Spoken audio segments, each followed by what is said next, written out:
اعوذ باللہ من الشیطان الرجیم بسم اللہ الرحمن الرحیم قال اللہ تبارک و تعالی فی کتابہ المجید بسم اللہ الرحمن الرحیم واعتصموا بحبل اللہ جمیعا ولا تفرقوا۔ سب سے پہلے میں صدر محفل جناب ڈاکٹر ذاکر نائک صاحب،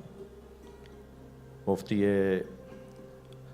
صاحب عظمت جناب مولانا مفتی عبدالرحیم صاحب، جناب مولانا اویس نورانی صاحب، اور اسی طرح مولانا مفتی نعیم صاحب کے فرزند محترم، اور ہم سب کی طرف سے، پورے اس اجتماع کی طرف سے، مہمانان گرامی کی جانب سے نمائندگی کرتے ہوئے میں آپ سب کی طرف سے جناب گورنر سندھ کامران خان ٹیسوری حفظہ اللہ ان کو اور بہترین صلاحیتوں توانائیوں سے سرفراز فرمائے، بہترین محفل سجائی ہے۔ مولا علی علیہ السلام نے اپنے دونوں فرزندان مولا امام حسن اور حضرت امام حسین علیہ السلام کو وصیت فرمائی، اوصیکما وجمیع ولدی واہلی ومن بلغ کتابی بتقوی اللہ ونظم امرکم کونا للظالم خصما وللمظلوم عونا۔ جب آپ کو ضربت لگ گئی تو آپ نے 3 دن جو بستر علالت پہ گزارے، اس میں امام حسن اور امام حسین علیہم السلام کو وصیت میں فرمایا، میں تم دونوں کو اور اپنے سارے خاندان کو، اعزہ اقربا کو وصیت کرتا ہوں، اور ہر اس شخص کو وصیت کرتا ہوں جس کی سماعت تک، جس تک میری یہ آواز پہنچے، ہمیشہ ظالم سے نفرت کرنا اور مظلوم سے پیار کرنا۔ اس وقت عالم اسلام جن مسائل کا اور جن میدانوں کا مقابلہ کر رہا ہے، وہ سب سے بڑا مسئلہ فلسطین ہے۔ لاکھوں لوگ شہید ہو چکے ہیں۔ ہم شہید اسماعیل ہنیہ اور شہید سید حسن نصر اللہ کی شہادت پر ان کے خانوادے کو مبارکباد بھی پیش کرتے ہیں، اور عالم اسلام کے لیے ایک لمحہ فکریہ گویا کھولتے ہیں کہ ہم جن مسلکی اور فقہی اور مختلف تاریخی حقائق کو بیان کرتے ہوئے اس بات کا خیال اگر نہ کریں کہ اس سے جو اعلیٰ اور عرفہ مقاصد کو ٹھیس پہنچتی ہے، تو یقیناً وہ امت کے لیے مفید نہیں ہے۔ ہمیں اس وقت وہ جو کلمہ سوا ہے، جو مشترکہ کلمہ ہے، جو سب سے پہلے مظلومیت کا اور مستضعفوں کا مسئلہ ہے، مظلوموں کا مسئلہ ہے، اسے مد نظر رکھتے ہوئے ایک ہونے کی ضرورت ہے، متحد ہونے کی ضرورت ہے، پیار سے اور محبت سے ایک دوسرے کو سننے اور ایک دوسرے کو برداشت کرنے کی ضرورت ہے۔ حقیقت ہے کہ تاریخی حقائق ہیں، اور یقیناً کوئی ہم میں سے معصوم نہیں ہے۔ مجھ جیسے خطیبوں اور پھر صدر محفل جناب ڈاکٹر ذاکر نائک بھی کوئی فرشتے نہیں ہیں۔ اگر کبھی کسی کے سوال کے جواب میں انہوں نے کوئی ایسی بات کی ہو جس کی طرف کچھ میرے بھائی جناب گورنر سندھ ڈاکٹر جناب کامران صاحب حفظہ اللہ نے بات کی، میں بھی انہی باتوں کی طرف، کچھ اپنی قوم کی طرف سے بھی اور کچھ اہل سنت کے بعض طبقات کی طرف سے ایک گلہ مند تھا اور شکوہ کرنے والوں میں سے تھا کہ یقیناً ایسا ہو جاتا ہے، اور اس کو بار بار بھی نہیں دہرایا گیا، اسے بار بار بھی نہیں کہا گیا، لہٰذا ہمیں ان باتوں کو نظر انداز کرتے ہوئے اس کی توقع رکھنی چاہیے کہ خود میں اور مجھ جیسے خطیب اور ڈاکٹر صاحب جیسے دانشور جنہوں نے لاکھوں لوگوں کو خوبیوں کی طرف متوجہ کیا ہے،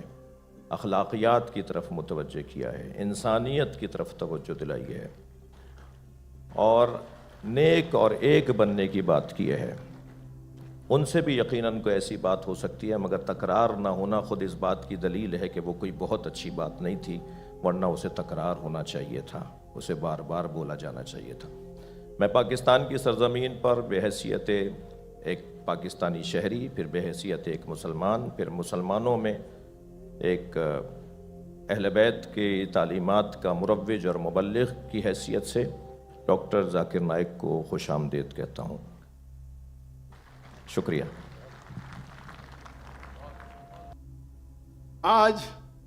مجھے بہت خوشی ہو رہی ہے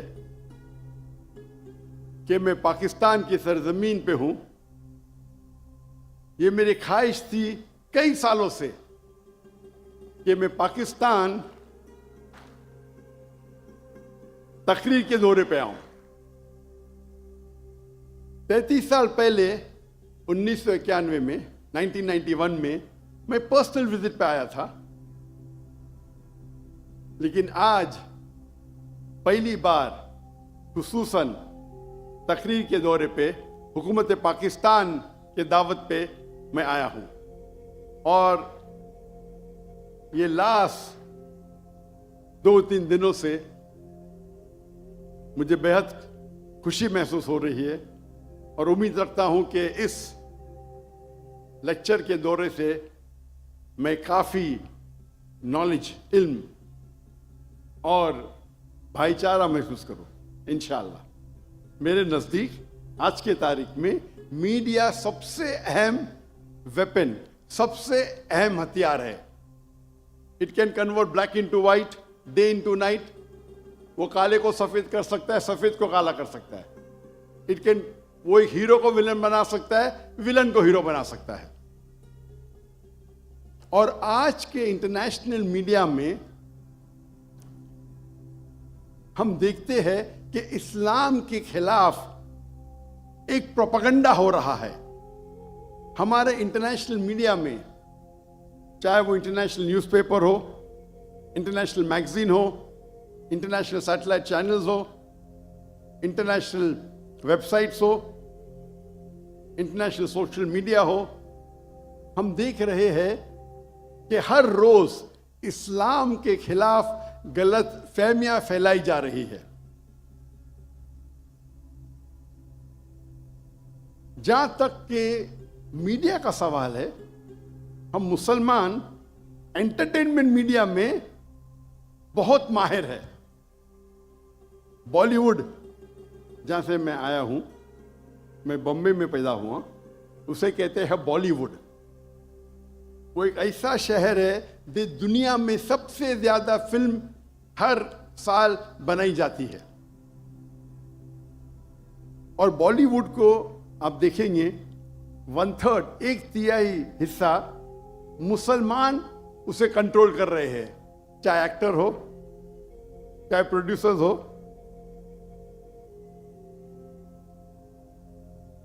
یہ افسوس کی بات ہے کہ انٹرٹینمنٹ میڈیا میں ہم ماہر ہیں۔ ہم دیکھیں گے عربک میڈیا میں بھی ہم انٹرٹینمنٹ میں ماہر ہیں، لیکن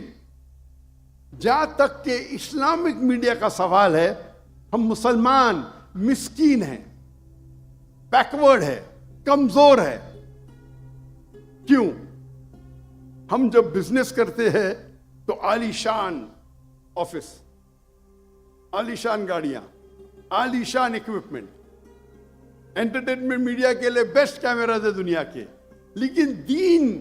کو پریزنٹ کرنے کے لیے، اللہ کا پیغام پھیلانے کے لیے جو ٹیکنالوجی ہم استعمال کرتے ہیں وہ ایک دم کمزور ہے۔ ہم اکثر دیکھیں گے جب اسلامک سیٹلائٹ چینل ہے تو ان کے کیمرہ کو میں کہتا ہوں ٹوائے کیمرہ، کھلونے کے کیمرہ۔ جو بینڈویڈتھ استعمال کرتے ہیں اکثر دینی Islamic channel 2 mega but, 3 mega but, کچھ چینل کے 1.5 میگا بٹ، ایک سیٹلائٹ چینل یا 2، کبھی کبھی 3-4۔ جو گرافکس ہم استعمال کرتے ہیں اتنے کمزور ہے کہ اگر کوئی ٹیلی ویژن دیکھے گا تو 3-4 منٹ میں اس کو آف کر لے گا۔ اسی نقطۂ نظر سے 2005 میں نے سوچا کہ کیوں نہ ہم ایک اسلامک سیٹلائٹ چینل قائم کریں جو انٹرنیشنل سٹینڈرڈ کے حساب سے ہو،